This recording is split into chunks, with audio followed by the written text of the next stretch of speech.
વરસાદને લઈ હવામાન વિભાગે આગાહી કરી છે। હાલ કોઈ ભારે વરસાદની શક્યતા નથી દેખાઈ રહી।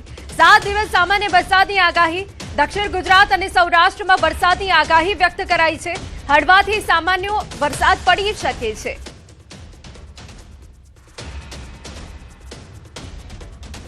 अगले 7 दिनों में गुजरात में भी आइसोलेटेड रेन होने की संभावना है। गुजरात रीजन, सौराष्ट्र, कच्छ में, लेकिन कोई वार्निंग जैसा कुछ है नहीं। हैवी रेन का भी 7 दिन तक पॉसिबिलिटी नहीं लग रही है। तो isolated rain light to moderate expected है अगले 7 दिन। जो डिस्ट्रिक्ट्स हैं मेनली जैसे नॉर्थ गुजरात है, साथ में साउथ गुजरात और सौराष्ट्र। सेंट्रल गुजरात में थोड़ी सी एक्टिविटी कम रहने की संभावना है। और ऐसे ही डे 2 से भी डे 7 भी साउथ गुजरात में ज़्यादा एक्सपेक्टेड है। और कोस्टल सौराष्ट्र में जिसमें अमरेली, भावनगर इत्यादि है, वहाँ उम्मीद कर सकते हैं। ચોમાસાને લઈને હવામાન વિભાગની મોટી આગાહી। ચોમાસું મંદ પડી જતા ચિંતાના સમાચાર। 3 થી 4 દિવસ બાદ ગુજરાતમાં ચોમાસું આગળ વધશે। દક્ષિણ ગુજરાતમાં ચોમાસું આગળ વધશે। मानसून की कंडीशन अभी जो था, अभी मानसून जो गुजरात में सूरत से ही अभी पास है, जो उसकी नॉर्दर्न लिमिट है, सूरत में होके गुजर रही है। लेकिन उम्मीद है कि अगले 3 से 4 दिन में थोड़ा सा आगे बढ़ेगा गुजरात, जिसमें वो गुजरात के कुछ पार्ट को वो कवर करेगा। साथ में मध्य प्रदेश, छत्तीसगढ़ और बिहार को कंप्लीट कर लेगा। छत्तीसगढ़ को पूरा कवर करके और कुछ उत्तर प्रदेश और उत्तराखंड के कुछ हिस्सों में पहुंच जाएगा। गुजरात में भी उम्मीद है कि 3 से 4 दिन में कुछ और आगे बढ़ेगा वो साउथ गुजरात में। હવામાન નિષ્ણાંત અંબાલાલ પટેલે પણ આગાહી કરી। 28 અને 29 જૂને બંગાળ ઉપસાગરમાં હળવું દબાણ થશે। ગુજરાતના કેટલાક ભાગોમાં હળવો વરસાદ થવાની સંભાવના છે। અરવલ્લી, ઉત્તર ગુજરાતમાં વરસાદની શક્યતા। મહીસાગરના ભાગોમાં ભારે વરસાદ થવાની શક્યતા રહેશે। કેટલાક ભાગોમાં ભારેથી અતિભારે વરસાદ પડવાની શક્યતા છે। અમદાવાદ, વડોદરા, ગાંધીનગરના ભાગોમાં વરસાદની શક્યતા। જો કે અરબ સાગરની શાખા અને બંગાળ ઉપસાગરની શાખા સક્રિય થાય તો સારો વરસાદ થવાની શક્યતા રહેશે। એટલે હવે 28-29 જૂનમાં બંગાળ ઉપસાગરમાં હવાનું હળવું દબાણ ઊભા થતાં બંગાળના ઉપસાગરની શાખા સક્રિય થતાં જ્યાં વરસાદ નથી થયો તેવા મધ્ય ગુજરાતના ભાગો, ઉત્તર ગુજરાતના ભાગો, સાબરકાંઠાના ભાગો, બનાસકાંઠાના ભાગો, અરવલ્લીના ભાગોમાં વરસાદ થવાની શક્યતા છે। કેટલાક ભાગમાં ભારે વરસાદ થવાની શક્યતા છે। મહીસાગરના ભાગમાં ભારે વરસાદ થવાની શક્યતા છે। કેટલાક ભાગમાં અતિ ભારે વરસાદ થવાની શક્યતા છે। 100 mm કરતાથી વધુ વરસાદ થવાની શક્યતા છે। આ ઉપરાંત વડોદરાના ભાગો, અમદાવાદ, ગાંધીનગરના ભાગોમાં પણ વરસાદ થવાની શક્યતા છે। પશ્ચિમ ઘાટમાં તો ભારે વરસાદ થવાની શક્યતા છે। દક્ષિણ ગુજરાતના કેટલા ભાગમાં પૂરની સ્થિતિ આવે તેવો વરસાદ થવાની શક્યતા છે। અને સૌરાષ્ટ્રના અન્ય ભાગોમાં પણ વરસાદ થવાની શક્યતા છે। દક્ષિણ ગુજરાતના ભાગોમાં ભારે વરસાદની શક્યતા। પૂર જેવી સ્થિતિ આવી શકે એવો વરસાદ પડવાની શક્યતા છે। 4 જુલાઈ આસપાસ નર્મદાની જળ સપાટી વધી શકે। ઓગસ્ટ મહિનામાં પણ અણધાર્યો વરસાદ થવાની શક્યતા। આ ઉપરાંત 16મી જુલાઈ આસપાસ પણ વરસાદ થવાની શક્યતા છે। અને ઓગસ્ટમાં પણ અણધાર્યો વરસાદ થવાની શક્યતા છે। એટલે વરસાદ ધીરે ધીરે થવાની શક્યતા છે। પરંતુ આમ છતાં અલ્નિનોની અસર તો રહેશે। ખેડૂતો માટે અલ્નિનોની અસર બહુ સ્ટ્રોંગ અલ્નિનો અસર છે, એટલે કહી શકાય કે એમ નથી। પરંતુ ક્યાંક 86% તો ક્યાંક 88% જેવો વરસાદ થવાની શક્યતા રહેશે। કોઈ ભાગમાં તેથી ઓછો વરસાદ થઈ શકે। અલ્નિનોની અસર ચોક્કસ ચોમાસા પર જોવા મળશે। ક્યારેક અણધાર્યો વરસાદ આવશે તો ક્યારેક ઓછો વરસાદમાં બ્રેક પડે, ત્યારે ખેડૂતોએ પિયત કરવું સારું રહેશે। ક્યાંક 88% અથવા તેનાથી ઓછો વરસાદ થઈ શકે। ઓક્ટોબર અને નવેમ્બર સુધી અલ્નિનોની અસર રહેશે।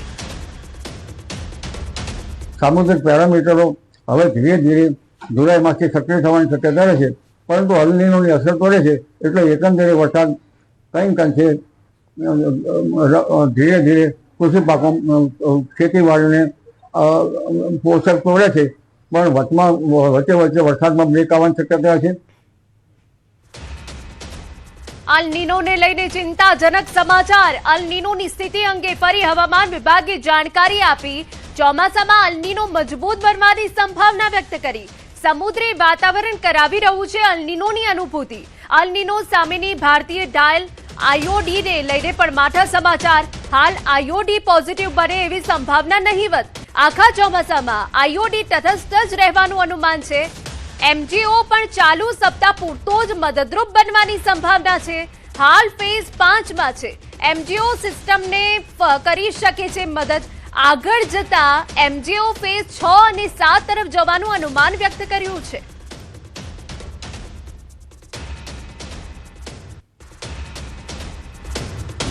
અન્ય મહત્વના સમાચાર. ચોમાસું ખેંચાતા ખરીફ પાકના વાવેતરમાં વિલંબ. ચોમાસું મોડું થતા વાવેતર વિસ્તાર ઘટ્યો. સામાન્યની તુલનામાં માત્ર 9% વાવેતર. 85.3 લાખ હેક્ટર સામે માત્ર 7.6 લાખ હેક્ટરમાં વાવેતર. ગયા વર્ષે આ સમયગાળામાં થયું હતું 21% વાવેતર. ગયા વર્ષની તુલનામાં 59% વાવેતર ઓછું. ગયા વર્ષે અત્યાર સુધીમાં 18.3 લાખ હેક્ટરમાં વાવેતર થયું હતું. આ વર્ષે માત્ર 7.6 લાખ હેક્ટરમાં વાવેતર થયું. તો ચોમાસું ખેંચાતા ખરીફ પાકના વાવેતરમાં વિલંબ થયો છે. ખેડૂતોમાં એક તરફ ચિંતા પણ વધી છે. હજુ પણ ગુજરાતમાં ચોમાસું જામતા ઘણો સમય લાગી શકે છે અને તે વચ્ચે જે આંકડો આવ્યો છે એ પણ ચોંકાવનારો છે. 7.6 લાખ હેક્ટરમાં જ આ વખતે વાવેતર થયું છે. એટલે ચોમાસું મોડું થયું છે તેના કારણે વિસ્તાર ઘટ્યો છે. જો કયા પાકનું કેટલું વાવેતર તેની વાત કરીએ તો બાજરીની વાત કરીએ તો 0.3% વાવેતર વિસ્તાર છે. જુવાર 1.1% અને એ સિવાય જો અન્ય વાત કરવામાં આવે તલ સિવાય કે જેનો પણ વિસ્તાર ઘટ્યો છે.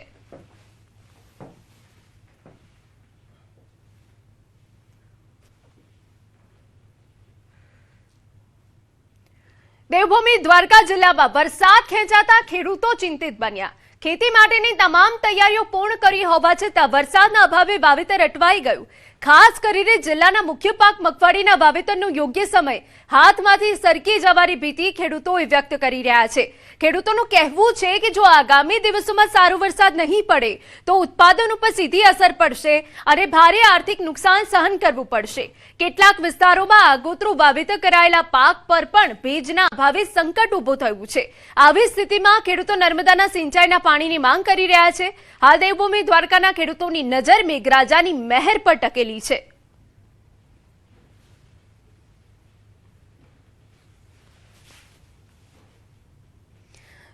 તો આ વિસ્તારથી વાત કરીએ તો જે તલ છે એનો વાવેતર વિસ્તાર 1% છે. એ સિવાય જો અન્ય પાકની વાત કરવામાં આવે તો કપાસનો 18.4% વાવેતર વિસ્તાર છે. 25 થી 30% લોકોએ મીડિયમ પાણી હોવાથી વાવેતર કર્યું હતું. એના હિસાબે પાણી ઓછું થઈ ગયું અને એનું પાક બધો નુકસાનમાં જાય છે. એના કારણથી નર્મદા નીરનું પાણી જો મળી જાય અને ડેમોમાં ભરાવવામાં આવે તો એ ખેડૂતને લાભ મળી શકે છે. મગફળીની જે ખાતર વાવ્યું બિયારણ લઈ લીધું એ અત્યારે વાવેતર વરસાદને કારણે લેટ થતું જાય. હવે મગફળીમાં બહુ લેટ થાય છે એની હિસાબે બીજું ગમે એ વાવેતર કરવું પડે. એરડા છે, તુવેર છે, તો એ ફરીથી બિયારો આપણે દેવું પડે. ના દઈએ તો 12 મહિના રહીએ નહીં અને બિયારણ પાછું લેવું પડે. બિયારણ લીધા પછી લોસમાં જાય ખેડૂત. હવે આ અટાણે જે ઓરવીટ માંડવી તો વાવી લીધી છે, હવે ઉગી, હવે પાણી વગર એ હુકાવા માંડી. હવે વરસાદના જે મોડો થયો ને એના કારણે હવે આ બધા ખેડૂત હવે મુશ્કેલીમાં મુકાણા કે વાવી ગયા એ ઉપાધિ છે અને નથી વાવ્યું એને હવે પકાવવાની ઉપાધિ છે. કારણ કે લાંબી મુદતવાળી માંડવી હવે પકાવી વહમી. હવે અટાણે ખેડૂતને નુકસાન જ છે. બધી વરસાદ જે મોડો થાય બધે ખેડૂતને નુકસાન જ છે. બરાબર, હવે બિયારણ બદલાવવા પડે તો એ નુકસાન છે. બીજા લઈએ તો એ ભાવ વધુ લે અને અમે આ લીધા વેચવા જાય ભાવ પૂરતો આપે નહીં એટલે નુકસાન જ છે. અને જેને ઓરવાઈ ગયા એને મેં મોડો થાય તો એને નુકસાન જ છે.